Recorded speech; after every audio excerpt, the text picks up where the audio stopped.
The Indian government has cleared the development of 2 nuclear-powered attack submarines under Project 77.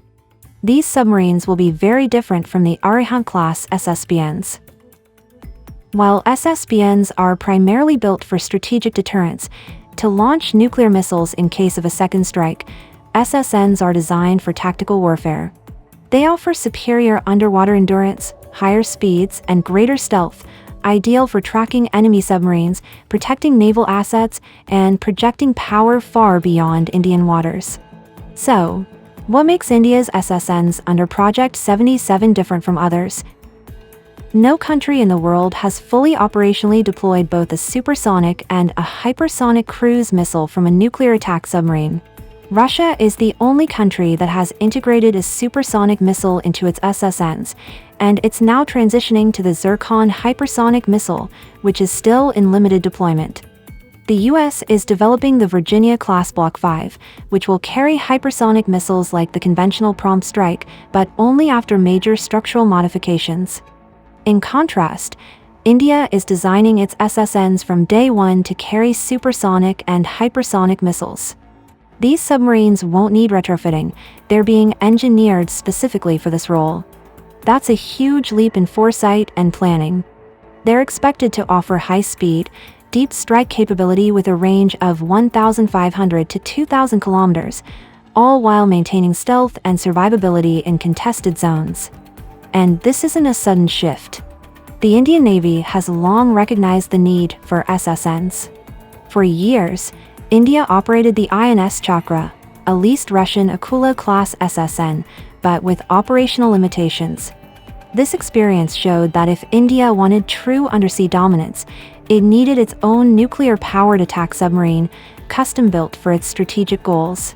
Designing an SSN is one of the hardest engineering challenges a country can undertake, even more complex than building an aircraft carrier.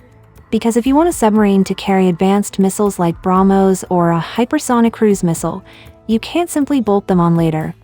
You need to test and understand the missile's underwater launch dynamics before you finalize the sub's design. The US Navy's Virginia-class is a great example. To accommodate hypersonic missiles, it had to add an 84-foot hull extension called the Virginia Payload Module. That's a massive redesign. On the other hand, India's thought process was different, started early. The DRDO has been testing BrahMos for underwater launch since at least 2013. That test marked the first successful vertical underwater launch of a supersonic cruise missile by India. The missile cleared the water column, followed its trajectory, and hit its target with precision, proving the concept. Now, some might wonder, can India really build a nuclear-powered attack submarine of this complexity? The answer is yes, and India has already laid the groundwork for it. India's submarine building capability has progressed steadily over the past 2 decades. The Arihant-class SSNs, developed under the secretive Advanced Technology Vessel Project, marked a major milestone in India's naval history. The first nuclear submarine in the class, INS Arihant, was launched in 2009, commissioned in 2016, and is now fully operational. INS Arihant, the second in the series, was launched in 2017 and has since achieved full operational status.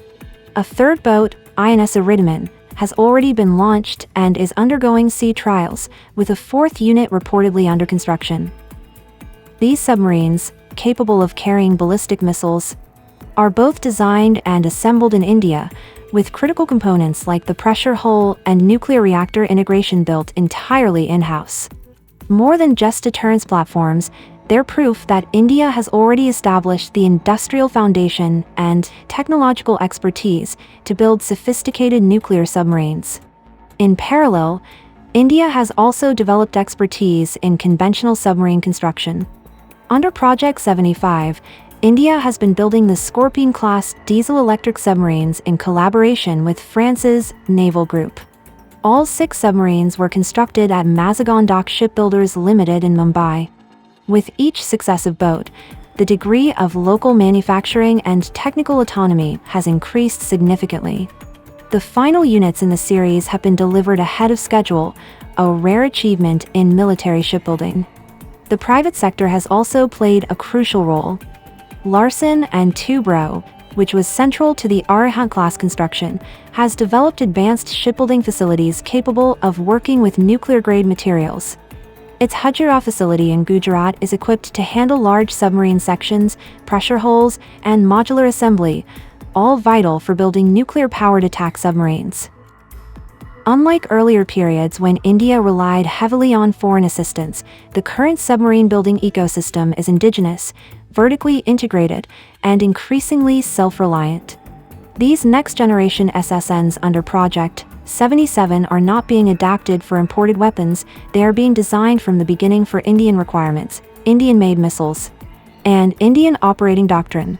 In that sense, Project 77 is not an experiment. It is the result of 2 decades of accumulated experience, beginning with the Arihant, refined and strengthened through Arrogat and Iridium. With BrahMos and future hypersonic cruise missiles integrated into the design from day one, these SSNs will have a strike profile that very few submarines in the world can match. The BrahMos missile is already among the fastest cruise missiles in active service, capable of reaching speeds of Mach 2.8 to 3.0. Its sea-skimming terminal phase makes it incredibly hard to intercept. Its recent demonstration against Pakistan's highly protected bases shows what it can do. From underwater, it becomes even more dangerous, giving no warning until it's too late. But what truly changes the game is the planned integration of hypersonic cruise missiles. These are not ballistic missiles, they fly at Mach 5+, maneuvering at low altitudes and evading radar systems that were never built to track something moving that fast. When BrahMos was launched against Pakistani bases, Pakistan claimed they had only 30 seconds to react, an extremely difficult or nearly impossible window for interception. However, hypersonic missiles launched from a nuclear-powered attack submarine don't just travel fast, they start fast, fly fast, and end fast. This means near-zero reaction time for enemy ships or coastal targets, deep inland reach from standoff underwater positions, no need for the submarine to surface or close in, preserving stealth throughout the mission. That combination, speed, stealth, and range, is what makes these submarines deadly. They can strike carrier groups, military installations, or critical infrastructure from over 1,500 to 2,000 kilometers away, and then vanish back into the ocean without a trace. Even more importantly, the platform itself, being nuclear-powered, can stay submerged for weeks or even months. That gives India the ability to deploy these submarines near choke points like the Strait of Malacca or patrol the depths of the Indian Ocean, maintaining a persistent, invisible threat. And unlike land-based or air-launched hypersonic missiles, these submarine launch systems can strike from any direction, creating a 360-degree threat envelope that's nearly impossible to predict or defend against. In short, India's upcoming SSNs aren't just submarines with missiles, they are underwater strike platforms, designed to give India the ability to deliver fast, precise, high-impact attacks while remaining undetected and untouchable.